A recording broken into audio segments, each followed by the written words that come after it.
Assalamualaikum warahmatullahi wabarakatuh.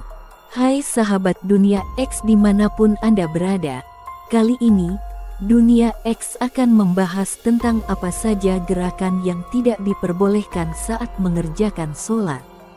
Yuk kita simak videonya bersama-sama.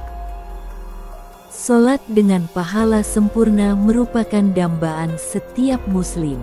Sebab dengan sifat sholat yang seperti itulah seseorang merasakan pengaruh yang luar biasa, yaitu mencegah diri dari perbuatan keji dan mungkar. Sebagai muslim, kita wajib mengetahui perkara-perkara yang dilarang dalam sholat, karena perbuatan ini bisa mengurangi kesempurnaan pahala sholat seseorang. Agar sholat kita diterima Allah Subhanahu wa Ta'ala, maka sebaiknya kita mengetahui perbuatan-perbuatan yang dilarang di dalam sholat. Berikut ini, Dunia X merangkum 7 perbuatan yang dilarang dalam sholat.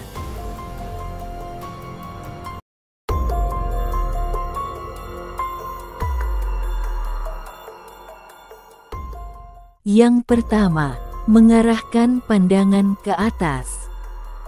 Hal ini berdasarkan hadis Rasulullah Shallallahu Alaihi Wasallam.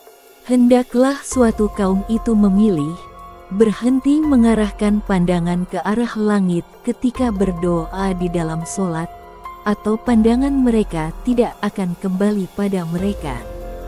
Hadis riwayat Muslim 229. Yang kedua, menoleh tanpa keperluan. Menoleh apabila ada keperluan maka diperbolehkan. Namun, jika menolehnya tidak ada hajat, maka ini dilarang, karena merupakan pencurian dari setan pada seseorang yang sedang sholat. Aisyah radhiyallahu anha bertanya kepada Rasulullah Shallallahu Alaihi Wasallam.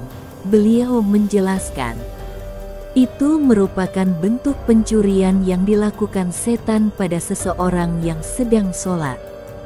Hadis riwayat Al-Bukhari 751. Yang ketiga, membunyikan jari-jari tangan. Perbuatan ini sering kita jumpai pada seseorang yang sedang sholat, yakni menggerak-gerakkan jari jemari hingga mengeluarkan suara. Ini termasuk perbuatan sia-sia yang sepatutnya tidak dikerjakan seorang muslim ketika sholat. Apabila membunyikan jari-jari terlalu sering, maka haram hukumnya. Namun jika kadang-kala saja, maka hal ini dibenci. Mantan budak Ibnu Abbas radhiyallahu anhu menceritakan, saya sholat di samping Ibnu Abbas, lalu aku gerakkan jari-jariku sehingga mengeluarkan suara. Saat selesai sholat ia langsung menegurku, engkau membunyikan jari-jarimu, padahal engkau sedang sholat. Hadis riwayat Ibnu Abi Syaibah 2:234. Yang keempat, memejamkan mata.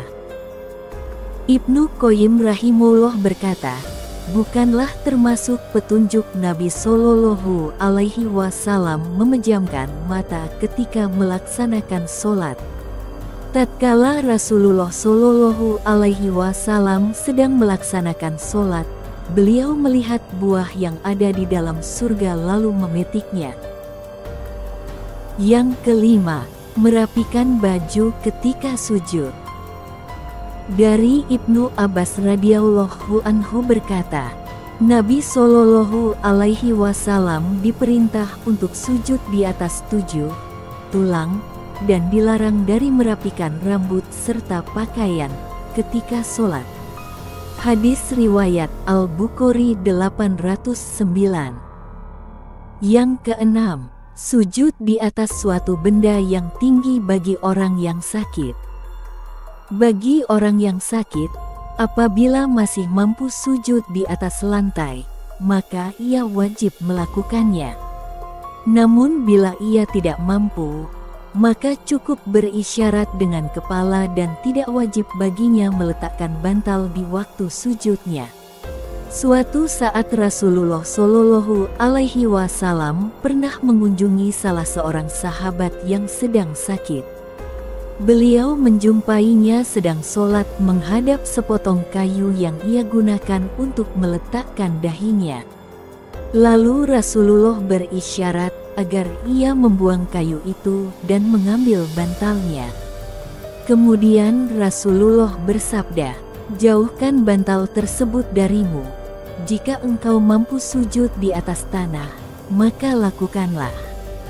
Namun jika tidak, maka cukuplah menggunakan isyarat dan jadikanlah sujudmu lebih rendah dari rukukmu."